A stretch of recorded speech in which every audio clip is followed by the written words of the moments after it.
Good morning, millennials. Welcome back to The Toast. Happy Thursday. I am humbled and honored to be joined by one of, I say this about everyone, but like I really mean it with you, my favorite guest co-host, Jackie is out today, and my queen, Taylor Strecker. Hey, girl, hey. Stunning. Thank you. Oh my God, I'm so happy to be back. The FOMO I felt last week. I just want everyone to know I was invited, but I was away. Yes, okay. I knew you were going to say that. Taylor is always one of my first. It's like literally Ben, Margot, and Taylor. It's like family. Thank you. And Taylor was unavailable last week, but it was good. We got to get some other people on the couch. But you're back now. I was jealous. You were jealous. I love all the people. I know. I'm not saying. It's okay to be jealousy is like such a normalized jealousy. Let's normalize jealousy. I'm a jealous girly. There's not one thing that goes on the internet that I'm not jealous of. Like I see people hanging out, I'm jealous. I see people working with brands, jealous. I see people getting opportunities, jealous. I am jealous. I'm a fiercely like competitive and jealous person. Me too. And I'm psychotic with my wife. I had the worst dream last night that she cheated on me. Okay. Again. You know, we've been friends now. I was trying to do the math for like 8 years. And I only recently learned that you are like a crazy, psychotic, jealous wife. And by the way, I'm a jealous person, like crazy. But when it comes to Ben, I'm actually like not at all. You know, I envy that because like, and this is the thing is Tay gets so personally insulted. Right. She's like, what do you think of me? Yeah. But I think it's because I'm so, and not that you're not obsessed with Ben, but like, you know what it is? I know what it is. Okay. I truly feel like I'm a leslie only for Tay. Right. But like, I'm so deep in it now that like, what would I do? I know. So you know what? I feel like you need some sort of reality check, Taylor. Like you are a lesbian. Like it's okay. It's cool. It's good. I know. You're in denial. I know. I'm aware. I don't know. I just don't know what I would do. Well, you don't have to do anything. She loves you very much. She loves you. She's not going anywhere. Like you're okay. Maybe it's because I was divorced, I'm like marriage means shit. You have trauma for sure that you carry around with you. I have firing trauma. You do. I have divorce trauma. I have cancellation trauma. It's okay. We all have our things. Yes. Taylor. It's going to be okay. I love you. I'm so excited that you're here. You weren't here last week, but it's not because you were just like dilly-dally and getting drunk. I mean, I'm sure you were getting drunk, but you were working. You were out all week last week. You were on tour. You were opening for Stassi Schroeder. Yes. Everyone here loves Stassi on her tour. Tell me about that. It's so great. So last week was our first like leg. Is that what we call them? Yes. Legs. So like on any given tour, you have like X amount of shows. So I think we're up to like 27 shows at this point. We keep adding new dates. Good. Stassi's going to work up until her third trimester. Right. So thank God she's pregnant. Otherwise, She wouldn't stop. there would be no end in sight. Right. And I love her and I love working with her, but like road life is exhausting. It's not fabulous like people think it is. I mean, and Stassi even is quite bougie. We Yeah. stay at very nice hotels. You can't even enjoy it. You're in, you're out. You're in, you're out. No, so, and like when you're there before the show, like you're having terrible anxiety. So you Terrible. can't even enjoy like the beautiful hotel. Nope. And then once you're there, you're done and you want to celebrate, you got to move on to the next show. yeah, you can't even, but your adrenaline is like kicking in. Yeah. So Stassi's like a very good checks and balance for me and Bo because we'll stay up till like 3 a.m. I know, you will. Drinking, and she's like, bitch, get out of my room. I have been telling you, I really have been wanting you to get into stand-up because I feel like it's definitely a skill that not everyone has, and I think that you really could do it. You know, first of all, it means the world. Second of all, I'm like letting myself believe you. No, I don't say things just to be nice. I'm I not that type of literally friend. know you don't. No, Wait. like I'm not. I'll tell you when you do bad. Like, you know. Tell everybody what you said to me. Okay. So we go on tour. We started in Minneapolis. Vibe. Yeah. Had no idea. 2 nights in Chicago. Incredible. And then 2 shows in Royal Oak. A matinee, right? And then a night show. Matinees are brutal, but the audience was fantastic. Yeah. We were just dying because we were Right. so tired. We did 5. Royal Oak was great too. 5 shows in 4 days. Psychotic. So on the first night, like I felt so invested in your journey. You were so sweet. I wanted to be there so bad because I felt like we went through over your material a lot, and like I felt like I was a part of it. Like I really wanted to know how it went. So Taylor recorded her first set and sent me it as a voice note afterwards, and I was like, I was prepared to give you like bad notes. Like, what were you thinking? Like for real? So I've never seen you perform. Yeah. And my first kind of intro into seeing you do any sort of like live performance / stand-up was when we were in Lisbon, Portugal for Brian's birthday. On the final night of his big party, he rented out a club and we did the roast of Brian Kelly. And Brian asked a bunch of people from different parts of his life to roast him. And I said no. You did say no, and I wanted you to do it. Like, I pushed you. I said, You did. I said, Brian wants you to do it, even though Brian was okay with you canceling. I wanted you to push yourself. Like, I know that you can do it. Like, I really can. But So in Lisbon, Taylor was not great. And I would never have said anything. I told you did great. What's the point in making someone like feel like bad? shit. It's over. Done. I know, but like I embarrassed myself in front of all of our friends. You didn't embarrass yourself at all. I was the worst. You were. I was the worst. I was the worst. You weren't the worst. But whatever. So honestly, that was like, oh damn, maybe I saw something in her that wasn't there. Maybe I was just seeing things. And then she sent me her voice memo from her first performance, and you were just amazing. I love you. I was so shocked. You sounded so confident. You sounded like a comic who's been doing this for 40 years. Really? And maybe it was just like your smoker's cough that gave you that sort of edge. But you were incredible. You were so confident and you were so funny, and like I knew what you were, memorized to say, and I know that you were adding stuff, and you didn't seem nervous at all. And then I felt comfortable telling you that you stunk it up in Lisbon because that didn't really matter. That wasn't a paid gig or anything. It didn't. I will say this. I was out of my element in Lisbon because I'm not good at roast. I'm good at making fun of me. Yes, I'm by the way. very bad at making fun of other people. I hate it. Such a fair critique, because my whole brand of comedy is just making fun of myself, because you know what? Everyone's so sensitive. So if I'm making fun of myself, nobody can be mad. And Brian can hang. He's fun. He's tough. But like, I feel like Brian, like if you cross a line, it could be like random. Like you made a joke about the river, and even afterwards, like weeks after, he was like, "But do you really not like the river?" No, I know. He's very connected to the Delaware River. I was scared. I know. So I almost ran up to you in Lisbon and said, "Cut me." And I knew that we had somebody that added that night, so I was like, the space is filled. I honestly regret not doing that. Really? But I feel like moments like that are what like build character in a performer, and I feel like you maybe wouldn't have crushed as hard as you did last week if you didn't flop in Lisbon. It was a really good trial run, and it like got me to get my shit together, because the whole time I was getting ready for tour, I was like, you don't want to be like Lisbon where it was last minute and you were freaking out. No, and you don't want it to be such a long period of time since you've been in front of a crowd. So true. So you know what? I feel like I made the right choice. Well, thank you for the feedback. I mean, all of it. You literally. were incredible. I'm going to go to your show. You guys are playing Town Hall in New York. I'm totally coming. Oh, 100%. I literally moved my flight because I'm going to Dallas, but I'm coming home early to see it. Angel. I'm so excited. It's going to be so fun. That's going to be a nerve-wracking show, though. That in LA, because then it's like people you know in the audience. Exactly. And like, I mean, by the time we get there, I think I'll know it so inside and out. It won't matter. But New York and LA are interesting because they're industry towns. Yeah. And industry is like too cool for school. Yep. So a lot of people in the audience, especially when it's like a lot of comps that are like agents and managers and shit like that, you don't get great laughs and great audience interaction. So it can be scary. I will say on tour, I would say probably my worst performing myself. Like I did the worst in LA. I was so panicked. Ben invited like so many celebrities. You know, Ben, he's like wheeling and dealing. Of course. I have this whole thing in my show about Twilight, and like literally I'm looking at Taylor Lautner. Like it was horrible. Like, Too much. It was horrible. Too hard. It was horrible. Before I want to talk to you about what we did last night, but I just wanted to remind everyone, our first merch launch since our rebrand happened this morning. If you go to toastmerch.com, we have new crew necks, new phone cases, new mugs. I'm wearing one today. This is the teal one. We've been wearing them all week. Jackie and I both wear a size large. We know you guys have been waiting for a merch launch, and we took our time with this one because we had new logos and we wanted it to be really good and really toasty. Toastmerch.com. I know a bunch of you already got your merch, but I just wanted to remind you that that was today. Is that embroidered? It is embroidered. Thank you for noticing. For an embroiderer. I'm obsessed. Oh, let me connect you with my embroiderer. Thank you. Last night, we're going to dive into the Fast Five, but I want to talk about what we did last night because I was floored. Were you? Let me tell you a fun fact about me, and I don't even know if you know this. And it's so crazy because I'm such a show tunes girl. Do you hate I hate Broadway? going to the theater. Like No. with the exception of Funny Girl, which I most recently saw. Yes, of course. And before that, you couldn't get me to the theater for years. I saw Dear Evan Hansen, which was incredible. It was. Did you see Hamilton? No.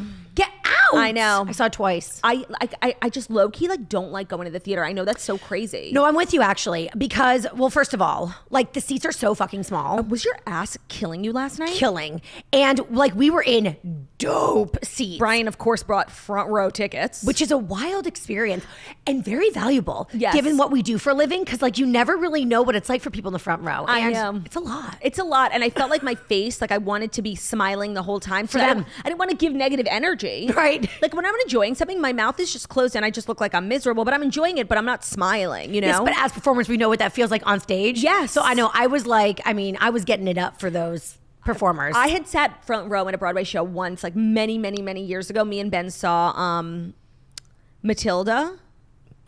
Why? I don't know. And the kid actors were wearing microphones, but the microphones were taped to their down their hairline and then dangled over their forehead, and it looked like this little ball sack. It was like this little flesh-colored ball, and me and Ben didn't know what it was. We're like, what? Do all these kids have like growths on their forehead? It was so bizarre. Now, last night they were just wearing mics strapped to their cheeks, which is much more normal. Yes. And so just precursor saying that I dislike the theater. Like I love show tunes and I have a lot of respect, but just as an experience, I don't like sitting in a theater. No, I'm actually with you too. It gives me a lot of anxiety. Like, especially if I'm sitting in the middle, I'm worried about peeing. I get a lot of anxiety. I feel you. And I find that like almost every single Broadway show is 30 minutes too long. Agreed. I think a lot of shows could deal with no intermission and just doing one 90-minute show instead of 2.5 hours. And let's cut all the slow songs. I completely agree. So having said that, I was definitely like, you know, let's get through this. I was not like overjoyed to be going to the theater. We saw & Juliet, which is like a very modern adaptation of Romeo and Juliet, but it's told through the lens of like what would have happened if actually Juliet didn't die, and then she goes on this journey of self-discovery. Yes. And the music, it's not an original score. It is set to the music, the catalog of music of legendary pop producer Max Martin. And I'm sure a lot of you guys have never heard of him, but every song you've ever liked in your life is Max Martin. Backstreet Boys, Ariana Grande, Britney Spears, NSYNC. It's from the early 1990s up until most recently, The Weeknd, Taylor Swift. He was the main producer on 1989 by Taylor Swift. Oh my God. He is so, you will know every single song. I knew every single song. And there was even some like deep cuts in there, like Domino by Jessie J. Like that's not I was obsessed. Obsessed. So I knew I was going to like the music. Right. And I was blown away. It was amazing. It was incredible. And also, like, the actors kept spinning on me, which I loved. Yeah. Usually, I would not like that. Yeah. But because they were so talented, I thought maybe they'd spittle talent onto me. Juliet was insane. So a major shout out to the actress who played Juliet and who played William Shakespeare's wife, named Anne Hathaway. Who knew that? She was, and you know what I was thinking the whole time? I was thinking, this like show reminds me weirdly, and just kind of like a lot of the jokes reminds me of Schitt's Creek. I know that sounds random. And then I was looking at their Instagram today, and the person who wrote the show is the writer of Schitt's Creek. No shit. Isn't that crazy? Not to say like I have like a, you know, like some sort of like talent for like, you know, whatever. But I was like, especially the Anne Hathaway character, she reminded me so much of Jocelyn from Schitt's Creek. Yep. In the way she spoke. And I was like, oh, it's just giving Schitt's Creek energy. And then I was shocked to see that. It was incredible. I can't recommend it enough. Like, it felt like fun Hamilton. It was fun. Yes. It was hysterical. Hysterical. The vocals on Juliet. That's insane. That is genuinely like what I think I sound like when I sing. Like, and it was nice to hear someone like actually sound like that, you know? Like, that's what I think. I'm like doing all these runs on Celine Dion. Like, that's what I think I sound like. I don't, but that's what I think I do. She sang one song that at the end Roar. on that note, oh my God. Katy Perry Roar was like this moment at the end when Juliet like gets to be herself or whatever. And she gets on this floating terrace that like floats through the theater. Oh my God. Unbelievable. I will say this too. I feel like there's not a bad seat in the theater. So get tickets. You don't have to be front row to enjoy it. No. But we did get to stand up at the end and dance. Yeah, everyone was like giving me shit. They're like, you were filming at a Broadway show. It was the end. It was the Get outta final here. song. They asked everyone to get up on their feet. Like it was a film friendly. And sorry, I wanted to post and support the arts. God, people. Broadway, like etiquette, like enforcers, fuck off. Yep. I'm not like one of those people who like falls asleep and is on their phone the whole time. Like I have respect for the theater. Also, what is your take on singing along to the songs? Because here's the thing. Everyone knows the songs. You were like, I was singing, yeah. But like you were like quiet whisper singing. That's actually a good point. I was conscious of my volume for sure. Not the lady next to me. Was she? Like there was like 3 of them. I think they must have like swapped seats during intermission. I saw that, yes. And they were freaks. And they were like singing loud. I wanted to be like, shut the fuck up. I didn't come here to listen to you fucking sing. Oh, that is annoying. Annoying. Especially in the front row. That's probably like a little disruptive to the performers. Right? For sure. I know, I did not love. I got the eye of the tiger fighter dancing through the... Oh my God, it was so good, you guys. And like, I just want to say, like, I am not a person who gives out compliments to Broadway shows. Like, I'm very particular. Really? Like the last one, the shows I've seen in the last probably 10 years are this, Funny Girl, which you die for, and Dear Evan Hansen. Damn. Which are like obviously 2 of the biggest shows like of the last decade. Yeah. So I have a high bar, and so if I recommend it, it's good.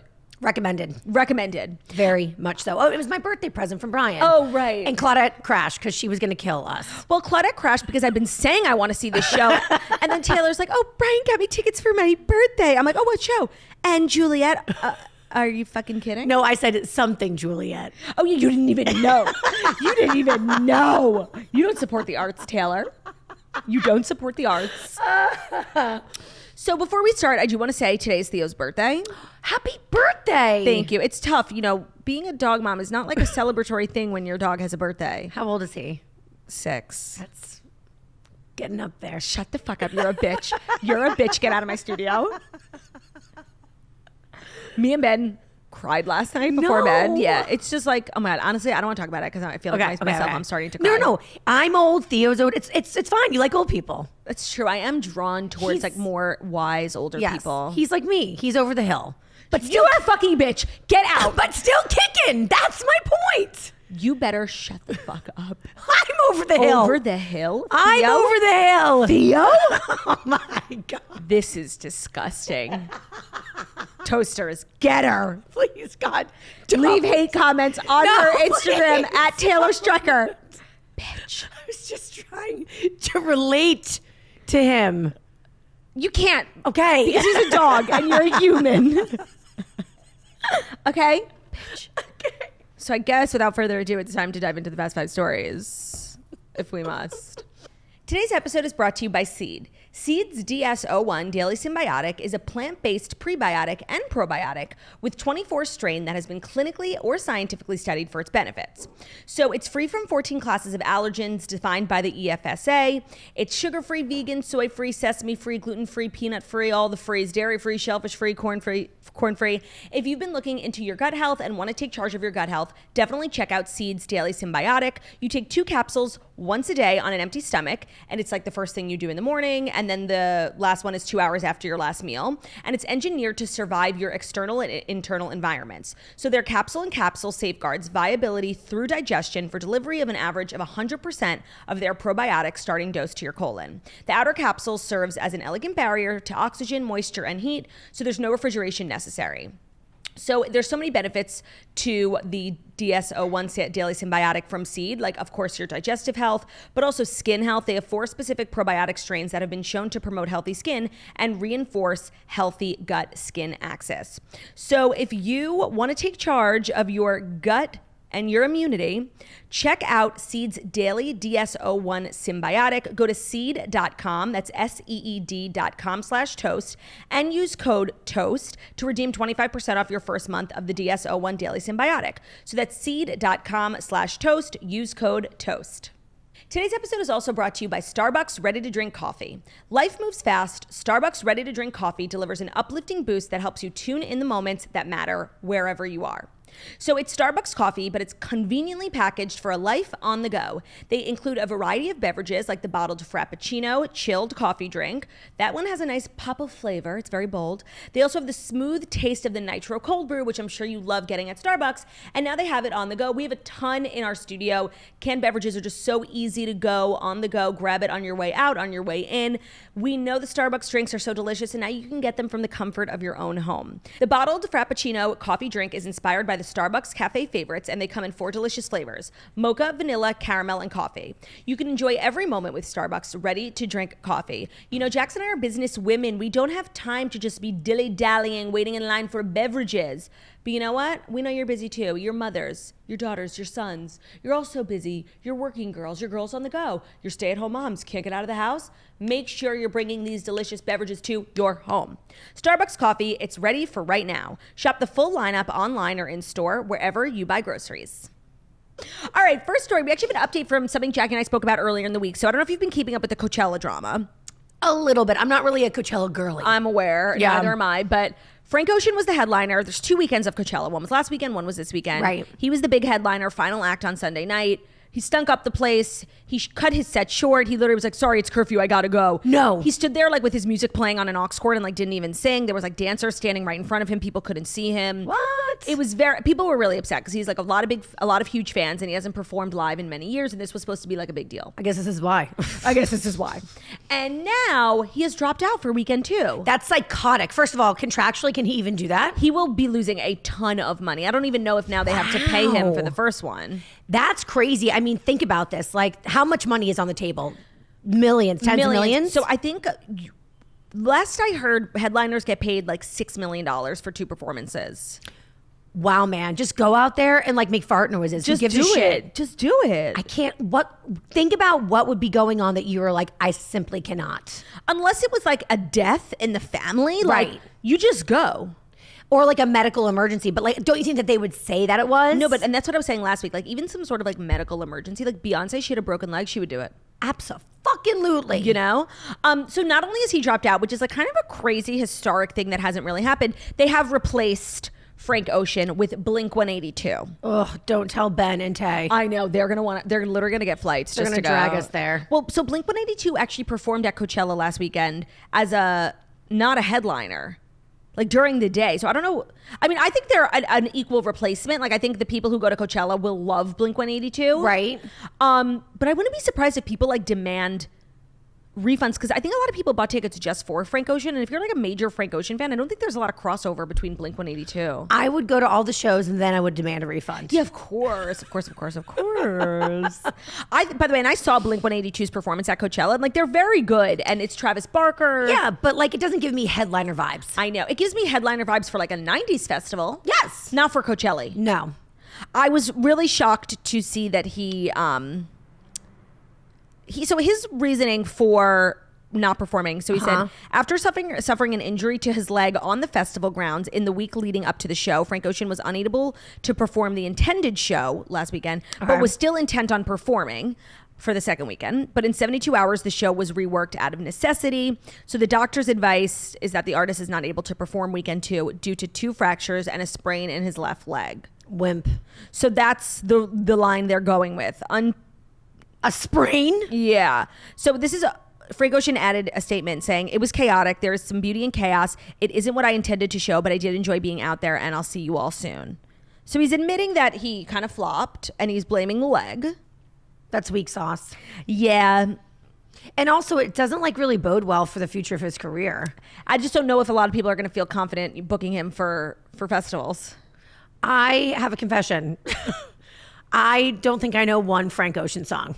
You're not alone. Really? I don't think I know one either. I don't even think I know what he looks like. I do. He's extremely handsome and cute. And in that case, I take back everything I said. And by the way, I've heard him perform like songs, and he is he's hyped up for a reason. Like he has an incredible singing voice, and he's an extremely talented songwriter. And there's a reason why after 6 years people are like dying, and there's a very high bar when you've waited that long. You know, I think I understand now why he bailed out. He has pretty privilege. We know what that's like because we have pretty privilege too. We're 2 beautiful women who are constantly just being given opportunities just because of our looks and not because of our talents. I feel like he was like, he's not used to failing because he's so beautiful. Yeah. And he's not used to people telling him that he like sucked. Right. Like the way that you told me I sucked in Lisbon. Like he couldn't handle that. Sucked. What did I say? Stunk up the place. Stunk up the place. Yeah. I feel like that's an accurate representation. I'm sorry. So yeah.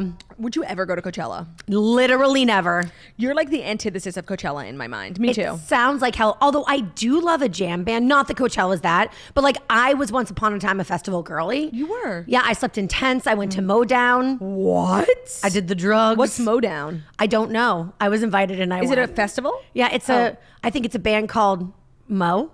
And it was Motown? like just Mo. Okay. And it was a festival with like other bands. It's like, it gives like Fish vibes. Got it.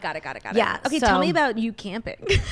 Not well. I had my period, so let's not even. I feel like Leah McSweeney on Real Housewives Ultimate Girls Trip. No, but you know what? That's an important fact for like why you didn't have a good time. Horrible. Camping with your period, a bear would come and eat your vagina. Literally, well, luckily I was protected by piles of poop, so it was fine. It was a nightmare. Oh, there was my like God. the porta potties were overflowing. Right. People were on like so messed up on drugs. They were just taking shits wherever they please. Woodstock energy. I brought my Taylor guitar my mom bought me for Christmas. How old were you? I was like 18 or 19. Oh, okay. Because like I could not see any version of you that I currently know, even thinking about doing this. So like freshman year of college, I like had a lot of identities, and this is one of them.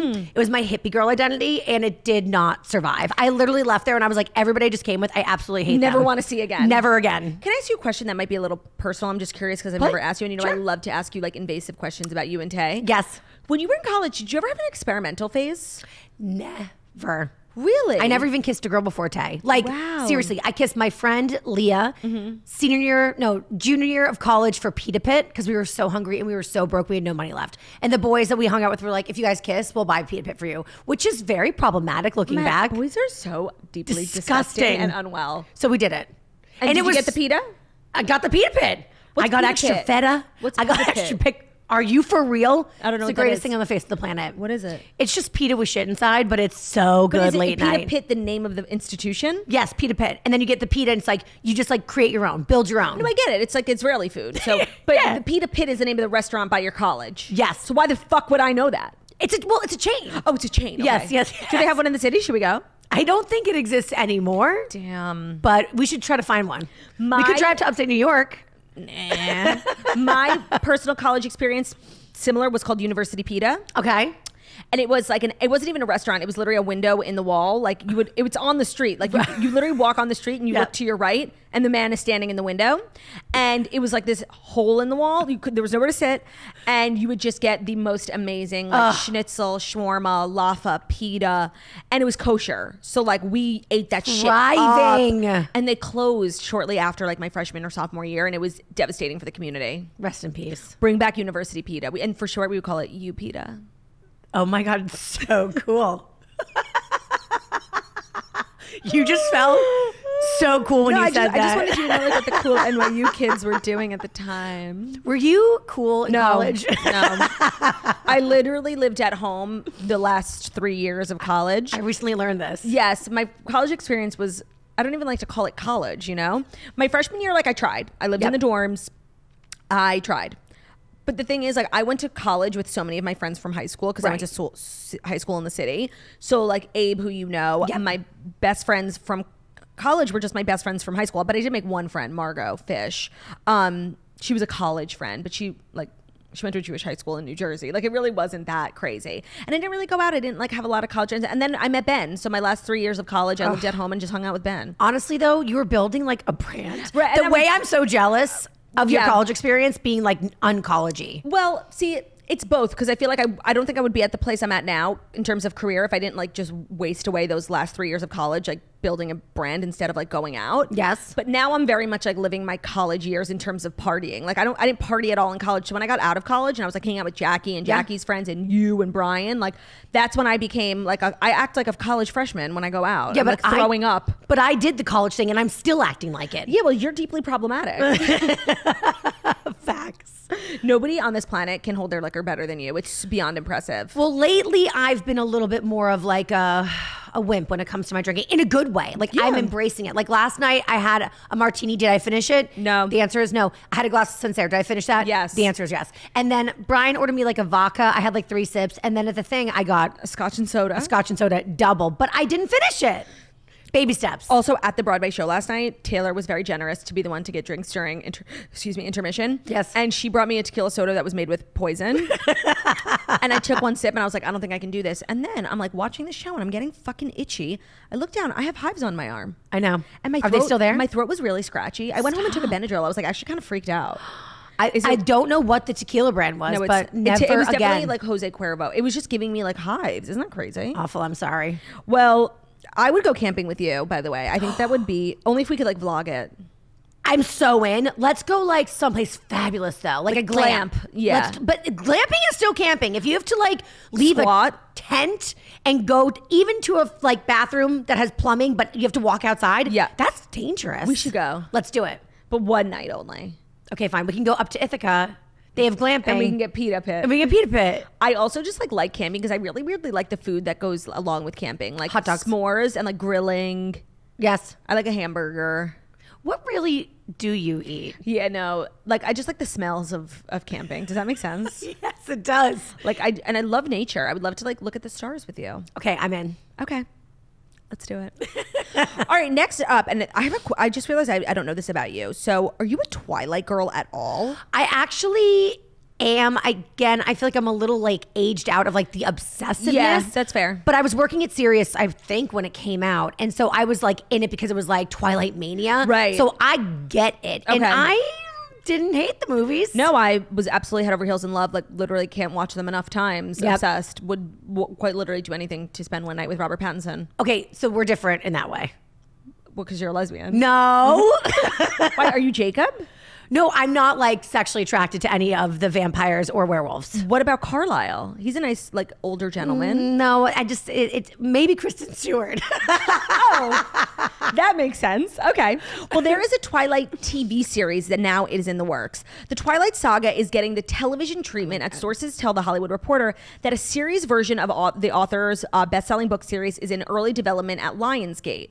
So why? I don't know. They have great people attached to it, like the writer of Tell Me Lies, The Walking Dead, but they're working with Lionsgate to determine what the specific take on Twilight will be and if it will be a remake of Stephenie Meyers' original books or a different offshoot. So they don't know what they're doing, but they're trying to make a TV show that's somehow loosely associated with Twilight. Well, listen, they made The Last of Us based off of a friggin' video game. Oh, and did they? It was the best thing ever. I didn't watch it. Oh, I love it. And I'm not really into apocalyptic zombie things. Neither am I. Like, I never watched The Walking Dead. I was really into it. Give it a shot. The first episode kind of will have you be like, meh, and then it gets good. Well, so this TV show, like this news must have just gotten leaked because it doesn't have a network or a platform yet, or apparently any sort of creative concept.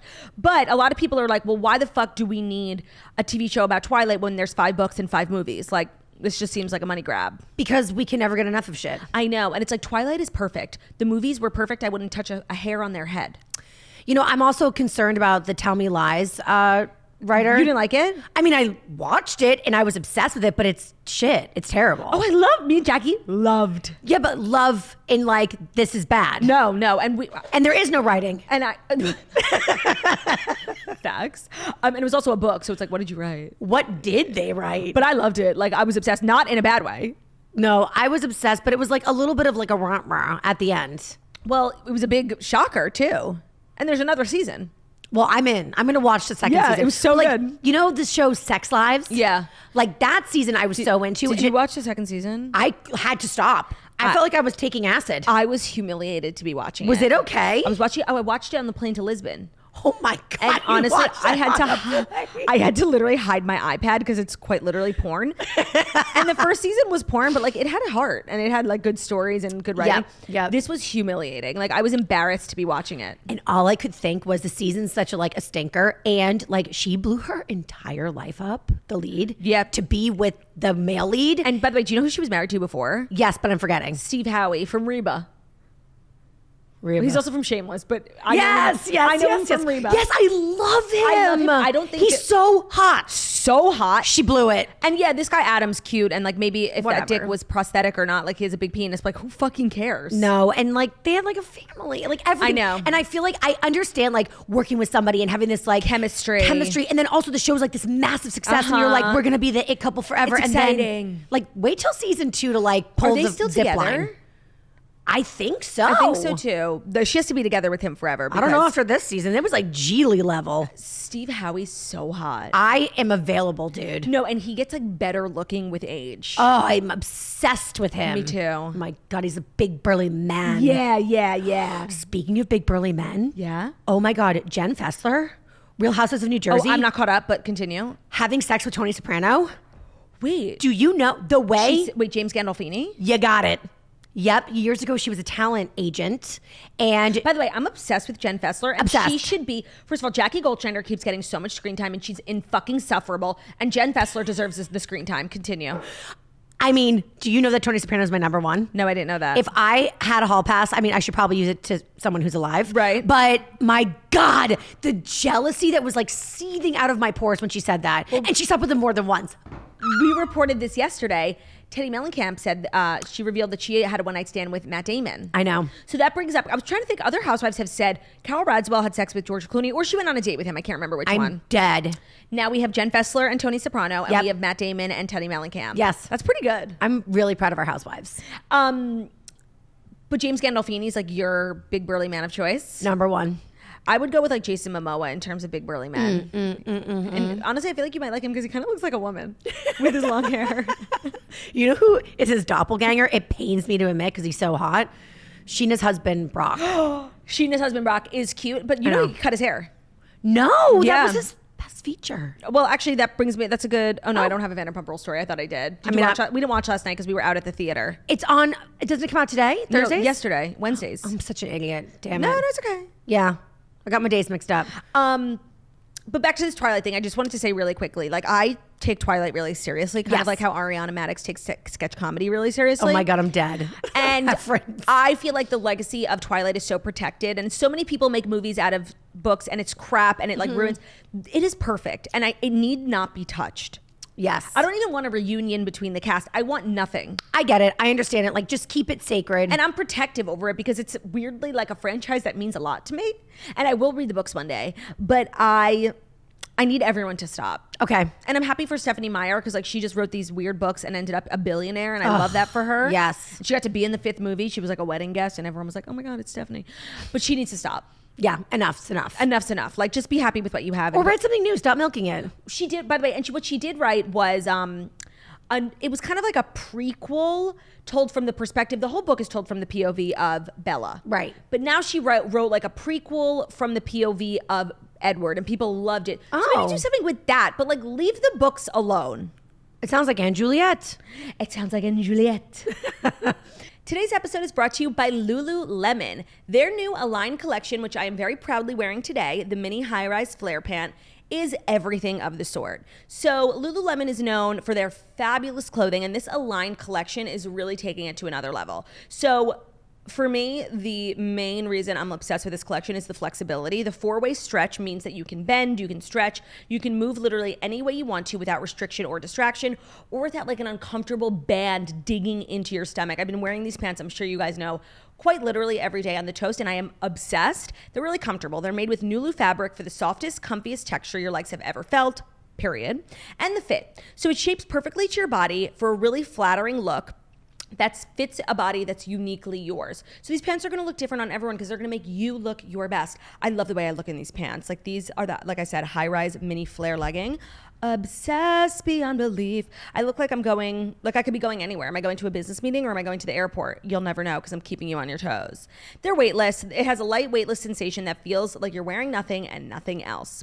So I love this collection. You should check it out. Get into the Lululemon Align collection at lululemon.com. That's Lulu lemon.com. Today's episode is brought to you by Liquid Death. All right, you might have seen these cans all around town. Liquid Death is the premier water brand. You've maybe heard us talk about their mountain water and their flavored sparkling waters that look just like tall boys of beer. Now they have a new line of iced tea that we love. The taste is truly stunning. There are 3 flavors of the iced tea. One is the Grim Leafer, the other is Rest in Peach, and Armless Palmer. So the names are really cute. The flavors are really good. I love the Rest in Peach. I love a peach tea. We have them in the studio. Perfect to do while I'm toasting, after the toast, before, during, after. There's never a bad time to have a tea from Liquid Death is basically what I'm trying to say. It's a really fabulous brand because their packaging is so cute. Everyone's going to think you're like getting wasted, but you're actually just at work sipping on a tea because you're a responsible adult, even though maybe you'd rather be out at the bar. Maybe you would be. Liquid Death's new iced teas are available now with free shipping on Amazon and retailers near you. As an added bonus, the Toast listeners get 20% off their first Liquid Death apparel purchase, available exclusively at liquiddeath.com/toast. Exclusions may apply. That's liquiddeath.com/TOAST. And maybe just scare someone in your life. Maybe just be driving with a Liquid Death and let everyone think like, oh, she's crazy, but she's just drinking a delicious tea. Perhaps it's the peach flavor. Who knows? Enjoy liquiddeath.com/toast to get 20% off your first Liquid Death apparel purchase. It's available exclusively at liquiddeath.com/toast. Okay, you ready for our next story? Yes, please. Are you caught up with Love is Blind? I am. Okay, I know your wife is obsessed, so I don't know if you were. Khloe Kardashian is considering going on Love is Blind with her single sisters. I'm done. So Khloe Kardashian joked about wanting her and her single sisters to go on the Netflix dating show Love is Blind. She posted on Instagram, I guess she had like a Good American event, and Alexa from last season, the Israeli queen, obsessed who married with her. the country cowboy. Yep. And I just like did an Instagram stalk of them just to make sure they were still happy, and they are. So she posted like a carousel. It was kind of crazy. She did an in-feed carousel of just 3 pictures with Alexa, no other people, no other promo for the event, just gave Alexa like her own time to shine. Fangirl. And she wrote, I think some of us single K sisters should go on LIB. What do you think? Yes, oh my God, it would be incredible. But that would have to be its own entire spin-off. I know that it would fuck it up. No. Because their voices are so recognizable. Totally. But like conceptually, and I think they would never, but like to do a dating show where they get to do like the Love is Blind thing, but nobody knows they're famous and they get to like really see people for who they are. What if they did like a spin-off where they did like Love is Blind and voice boxes? Well, Ben had the funniest idea that they should do the opposite of Love is Blind, called Love is Shallow, where you just like look at someone through a window and like you can't hear them and you just like try to communicate and you just pick someone based off their looks without them ever opening their mouth. Honestly, I feel like it might work. I think it will be brilliant. And Netflix is always coming up with these like dumb dating shows, Oh, Love is Blind is everything. This season, hands down, like if you haven't watched Love is Blind, like this is the one to get into. No, the first season is, I think, the best it'll ever be because nobody knew what the show was. And there were definitely people who came on the show to get famous, Zach, and like they're using the platform for what it is. But this was like, nobody knew what the fuck it was. Everybody on that first season, barely any of them are famous, like except for the couples that got married. And they were not thirsty. They were just regular people like doing this weird love experiment. When you say Zach, do you mean season 4 Zach or do you mean season 4 Zach? No, how dare you? He's there for Love is Blind. What? Bliss, they're perfect. No, he just got lucky because they were both so desperate for love. Like sorry, I'm not gonna argue with it. Zach would have gone with anyone, and Bliss was like, all right, sure. Bliss is an angel sent from God for him. But they're both incredibly desperate people. Yes. That's why it worked. Yes. And I think they have a very happy life together, and I don't mean that in a negative way. Yeah. But they only got together because they were desperate. Because I think a lot of other girls would have been too proud to go with somebody who chose someone else. Absolutely. And some people would not have the shame that Zach had, the balls to go, yeah, I chose the wrong girl, but you want to get married? Oh, Zach. Ugh, I have a special place in my heart for him. And Zach is over here like accusing Irina of wanting to go on the show for Famous, and Zach is calling TMZ on himself in the airport and posting the clips on his Instagram. Stop. He does give homicidal vibes. To say the least. But, like when Irina at the reunion was like, I'm not saying I was like scared. I was like, just say it. He's freaky. He gives you murder vibes. Yes, it's okay. It's okay. I think he's okay. He's nice. I don't think he'll murder Bliss. Well, we'll just have to wait and see. I hope not. They say when a woman is murdered, the first and almost primary suspect is always the husband. I don't know. He gives me more like sneak out in the middle of the night and like be a serial killer. Yes. Kill dogs on the side. Yeah, I think kill Bliss the is neighborhood safe. Pets. But that's until he escalates to people. I really do like him. I really don't, actually. I think like he was playing such the victim card to the point where he became the villain. Like he was loving being the victim because Irina was mean to him, and it's like she was mean for sure. So what about Micah and Paul? I couldn't figure out. Me neither. I don't really care. He hates her. I know. I kind of like Micah. I think I like Micah too. I hated her at the beginning with the whole Irina thing. Me too. But I also like Paul, by the way. I don't really take a side. I think it's fair for like Paul to not have wanted to marry her because she didn't have certain qualities that he was looking for, and he didn't have to say that to her because it would have been mean. Like, I know. know. I think it's fine. Yeah, but then if he wasn't going to say it to her in person, then he shouldn't say it at the reunion. Well, Vanessa like literally was forcing him. She was. What are your thoughts? There's this petition going around. It has I like know. 30,000 signatures now about like people are hating Nick and Vanessa. So Nick needs to Nick, you're gone. Like Vanessa was in control the whole time. And she has been for 4 seasons straight. Yeah, so just he is offering nothing. No, he brings absolutely nothing to the table. I'm Nick Lachey, obviously. Remember season 1 when he said that? Yep. Dude, you don't even say 3 words. Right. Vanessa, okay, first of all, stop giving her teleprompter with cheesy ass lines. Having been in a hosting position where there's a script half the time, painful. It can kill your soul. Yep. I don't think that that's her fault necessarily, but she's not like funny. And when she tries to be funny, it makes her not likable. And she laughs at her own jokes and nobody else does. Oh my God, I do that. No, I do that too, but like we're funny. You know? But I liked like 2/3 in because Tay was watching on the plane and she was texting me like, this is painful. And I was like, just get through the first third. And then the second, like 2/3 in, like it's going to be great. Yeah. Vanessa was asking really good questions. Was she biased? Yeah, but like, fuck it. She's a fan. She's also a part of the show. Like she has opinions. I liked her own questions when she was not on teleprompter. Okay, that's fair. Yeah. I thought like the reunion was really terrible, but not because of Vanessa, because it was live. Yes. So these people who are just beyond average were not edited, and like my God, were they long-winded? Marshall and Zach, like they're average people, and that's what makes a show great. But that's why they need to be edited. They're not, brilliant thinkers. Why did Netflix think to go live? Just like they're do just a trying this new thing live. Like they had the live Chris Rock special, which was actually pretty great. Yeah. They're coming for cable. Like they're literally, Jackie was saying, it's so smart. They're reverting back to cable. That's psychotic. Now they're live. They ruined cable. Now, with their streaming, and now they want to go back to cable. Right, because they don't even drop full seasons anymore. They drop 2 episodes.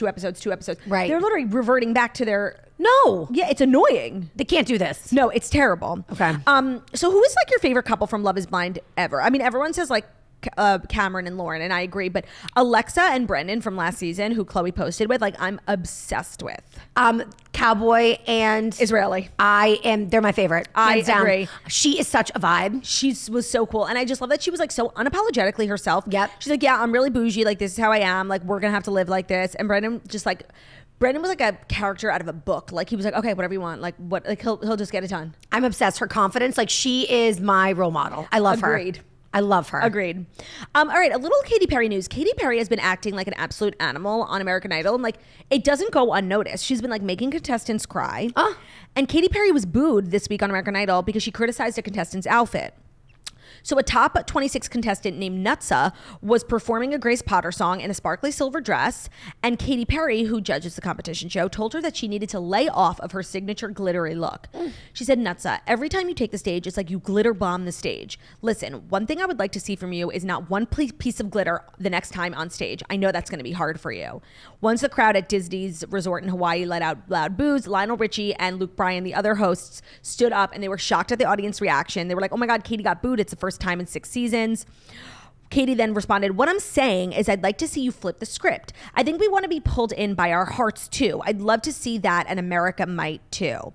It just feels like Katy Perry, like this girl did a good job, and I haven't seen the performance. Feels like the girl did a good job and Katy like needed to critique her on something. Yes. And so it was like, you need a new outfit, which is just like a low blow. Is she trying to be Simon Cowell? It's giving Simon Cowell energy. Well, like the last thing she was criticized for, there was a contestant who I think she had a lot of kids or something. And Katy mentioned something about her, spending a lot of time on her back. Like, it was really kind of crazy. She's been saying some out-of-pocket shit. So here's the tea on KT. Tell us. I interviewed her at Sirius years ago when she was like just starting, but big.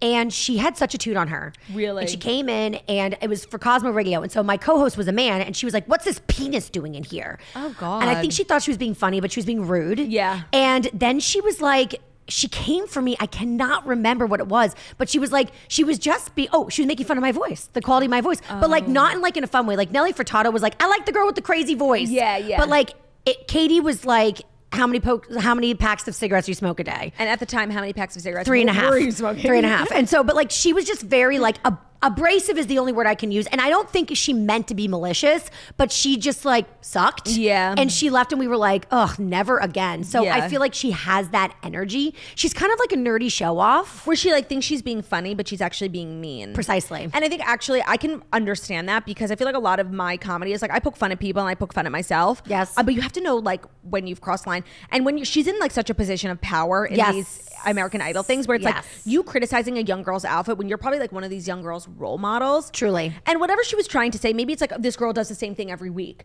Maybe you could say it without just being so explicit. Like maybe next week I'd love to see you more stripped down, you know, like in a simple outfit with a simple song and we could just like there's a way to say whatever she was trying to say. But it sounds like she just wanted to have like something original and creative to say and she ended up going for the girl's outfit. Well, also like The Voice, which is their number one competition, I can assume. They're nice. Yeah, The Voice is so good. And I like it. I think we used to live in a time where like being an asshole was actually like encouraged. I mean, I was encouraged to be one. I felt it's serious. But now, and like you actually have inspired me to be like a way softer and nicer. Oh my God. And more of a fangirl because like being a fan is cool. Yeah. It used to be cool to like be too cool. Exactly. Yeah. So maybe Katy Perry's like living in the past. Katy Perry's definitely having some sort of identity crisis. I think we I feel can like all she agree. has been like since birth. But she also went through like a really rough time with the pixie cut and she's back. Blame the haircut. I blame the haircut. I think everyone does now. Everyone, when Anne Hathaway went through her like terrible period, she had a pixie cut. Wow. I never realized. There is a correlation between like being universally disliked and having a pixie cut. And you cannot convince me otherwise. Ready for our fifth and final story? Yes, I am. It's a little book news. Taylor, are you a reader? No, right? What do you think? No. No. Why not? I can't read good. Okay. Well, I guess you won't be reading this. Serena Williams is allegedly writing a memoir post-retirement. Yeah, I won't. The retired tennis great is shopping a memoir. Sources tell Page Six that she could be offered a hit beyond $10 million, like an advance. A publishing insider said that the book world is buzzing that Serena is selling a memoir via power agent Suzanne Gluck at WME. And they speculate that there is about an 8-figure deal on the table. Damn. A second source shares that a deal may have already closed and that Williams' team was initially looking at offers for multiple books. Reps for Serena Williams did not get back to them. She has previously published a book in 2009 called My Life, Queen of the Court. She wrote that with a ghostwriter. Since the book came out, she's hit numerous new professional highs. Like she married Alexis Ohanian, she became a mom, and she battled health issues. So on Monday, Williams launched a multimedia production company called 926 Productions, which reportedly already has a first look TV deal. So she created a production studio that will then adapt her own book into a TV series for Amazon Studios. She's a very smart businesswoman. Now that I'm into. I love Serena Williams. I would totally read her book. I will read excerpts when it is written about. You will read the articles on Page 6 that give you the highlights. But I love her. Another one I interviewed at Sirius and so wonderful. Really? Then wonderful. I just met her once and like got a photo with her and it's so sad because I've told this story before. It's probably in the history of photos I've ever taken, the ugliest photo I've ever. Oh, that's the worst. It's really, really bad. That's the worst. I'll show it to you later. I've spoken about it on the Toast and people want to see the photo. Have you never shared? I posted it with an emoji over my face. Like I Come can't. on. No, Taylor. You can do it. No, I can't. It is. How bad can it be? I'll show you and then you'll understand. Okay, fine. I'll show you after the show. Having said that, she was a doll and I love her. And I wrote everyone is like, Claudia, we've heard this story. I'm being you. Like I'm saying the story Repetitive 1,000 times. Rita. I wrote my college dissertation on Serena Williams. So like I know everything about her and I really love her. Like so I'm really excited for this book. The movie that came out, Will Smith, I'm blanking. Yes. King Richard. King Richard. It was I've never said this before. I was watching with Tay and I was like, I hope this movie never ends. I just want to keep watching it because like I love the girls and I love their relationship with their dad. If I was going to read a book, this would be the one. Got it. Very interesting. And I love a celebrity memoir.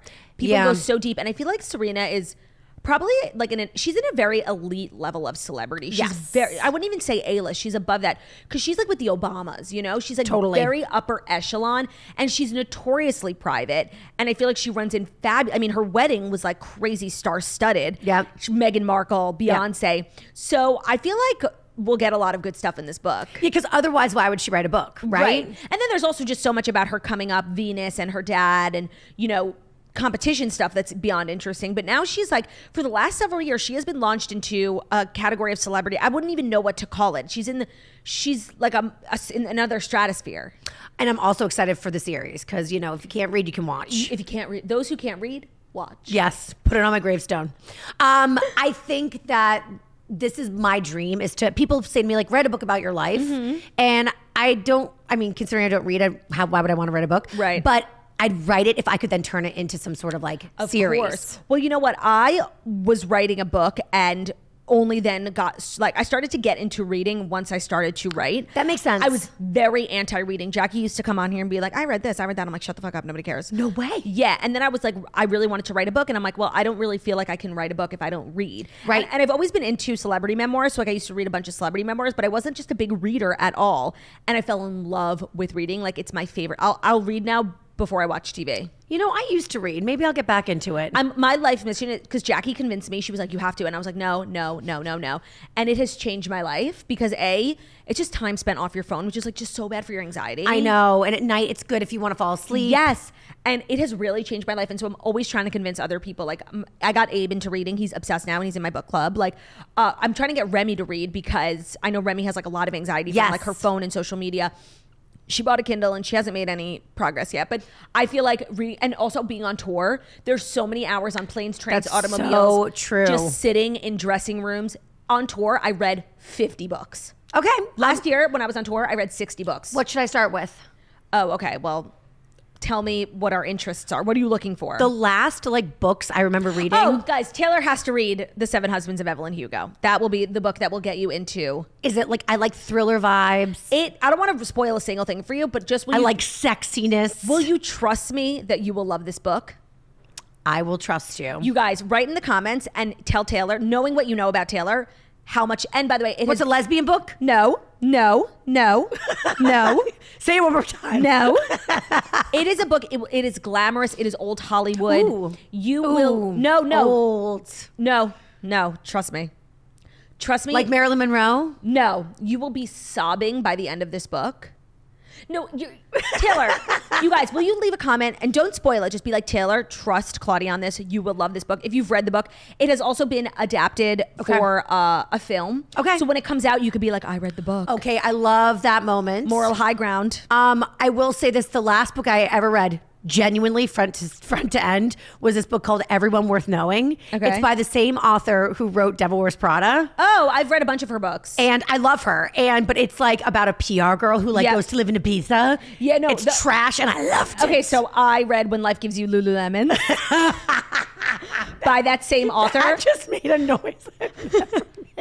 Jackie was like, just get past the title because it was so cringy. And it's about like these rich women who wear Lululemon in Connecticut. Love. It was amazing. And she like married a senator who leaves her. It's so good. I love her. I'm telling you, like, you will like reading. I know.